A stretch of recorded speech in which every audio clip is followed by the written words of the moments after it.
VIBEZ. Knowing how to control anger and be able to address it can be the secret weapon to achieve your goals. An ancient Cherokee legend tells you how to do it. Anger is one of the 4 underlying feelings. If it dominates us, we are slaves to it. But if we manage to address it, it can give us the necessary push to face even the most difficult obstacles. In today's video, I'd like to talk to you about how to control anger. Control, do not repress. In fact, repressed anger can have far more dangerous consequences than simple anger. To address this issue, I have chosen to offer you an ancient Native American tale, the Cherokee legend of the 2 wolves. But before you start, subscribe to our channel and smash that like button. There is a well-known short story version of this story, which is often reproposed on social media. I'm sure you have heard it. This version is pricey, but the moral it intends to convey has never completely convinced me.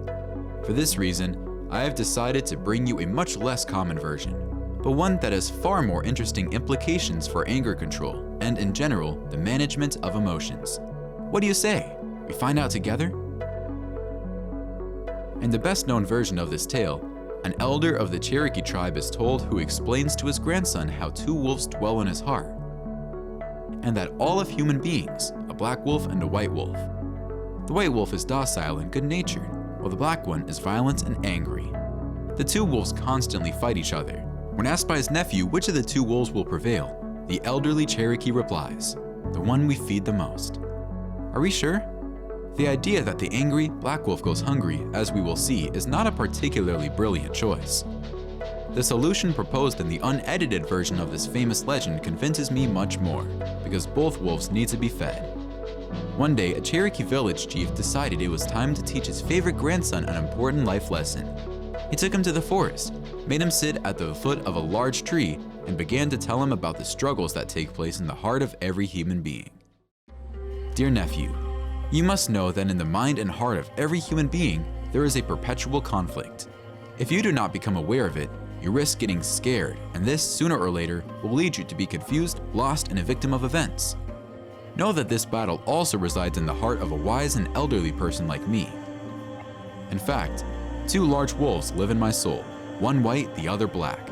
The white wolf is good, loving, and kind. He loves harmony and fights only to protect himself and his pack. The black wolf, on the other hand, is grumpy, violent, and angry. Every little mishap is a pretext for his outburst. He quarrels with anyone continuously for no reason. His thinking is clouded by hatred, greed, and anger, but his anger is useless because it brings him nothing but trouble.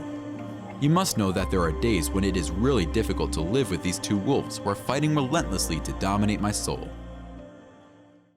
At which, the little Cherokee anxiously asked his grandfather, "But in the end, which of the 2 wolves will win?" The native chief replied in a firm voice over the sound of the trees in the forest, "Both of them.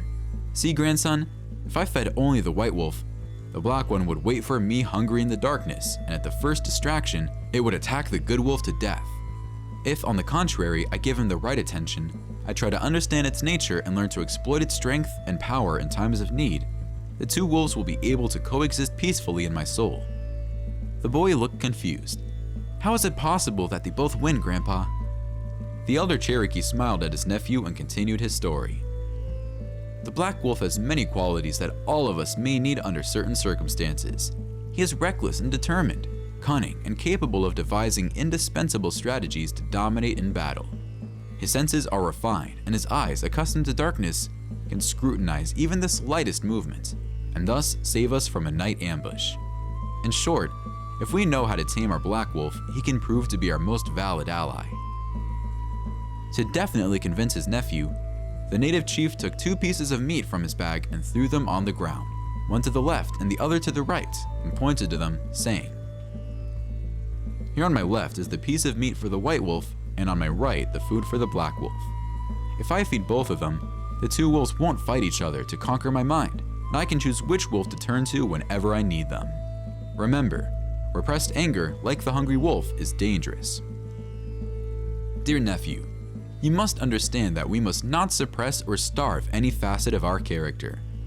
To control the anger and other dark sides that lurk in the depths of our mind, we must learn to know them Accept them and exploit them in the most suitable circumstances. Only in this way will the inner struggle between our two wolves cease. I hope you enjoyed this version of the Cherokee legend and gave you some new insights. Now, I would like to share with you some practical tips to control anger, even in moments when you would like to fuck everyone and everything. Anger is like a raging torrent. If something hinders it, it is overwhelmed, and the rubble creates even more destruction. However, there are practical strategies to control the flow and direct it towards our goals. Here are the 3 that I consider most effective. 1. Remember the finger on the tap. Have you ever, perhaps cleaning a sink, put your finger on the tap to get a more powerful jet of water? What happens if you put too much pressure on your finger? Yes, the jet goes out of control and you find yourself splashing with water everywhere. The same thing happens with anger. If you try to suppress it to stop the flow, the pressure will rise to such an extent that you will no longer be able to control the consequences. Remove the finger, let the anger flow, accept it, observe it, do not starve your black wolf. Give it just what it wants to take to keep it on a leash, and use its power to your advantage. Repression is always the wrong choice. 2. Use the wide angle. Anger has the ability to make us consider frivolous things important and important things negligible. When we're angry and we lose perspective on events and put our ego ahead of our relationships and our long-term happiness, that's stupid. The next time you're about to have a fit of anger, try asking yourself this very simple question. Will what I'm getting nervous about matter in 5 years? This question works like the wide angle of a camera.